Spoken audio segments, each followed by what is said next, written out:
Hi, Benjamin Jaffe here with SQ Law. We often get calls about probation violations, and we get some curiosity about what exactly leads to probation violations. A variety of circumstances can lead to probation violations. Number one, there are a lot of rules in probation cases that need to be followed.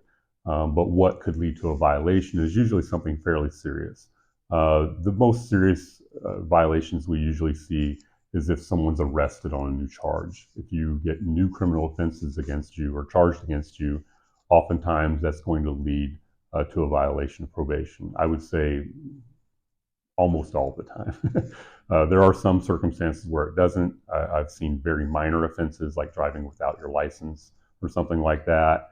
As long as someone's able to get a license, maybe that won't have the same impact. But almost all criminal offenses, even driving without a license, can lead and usually does lead to a violation of probation being filed. So being arrested while you're on probation, it's a problem. One of the bigger ones we see as well is if someone just stops going to probation. They stop showing up to their meetings, or they don't go show up and sign up in the first place. It's not all that uncommon, and it's considered absconding from probation. You know, if they can't find you and not making your meetings, it's a serious violation of probation, and that can lead to your probation being basically taken away and you getting any kind of suspended time that's hanging over your head in jail or prison.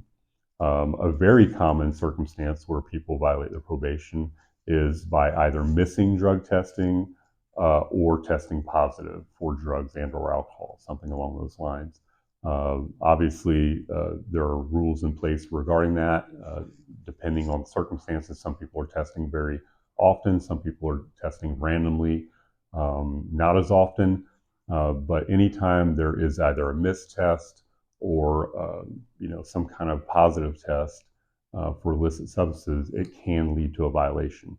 I will say a lot of times probation is willing to work with people up front, and they're willing to offer them more services or try to get them some help. And oftentimes probation will hold off on filing a violation, but certainly if there are multiple circumstances where it happens, it's much more likely a violation to be filed, and it can certainly even be filed with one problem. So those are probably the major ones we see. There are other violations based on some basic rules, but those are certainly the most common that we see and calls that we often get regarding probation violation.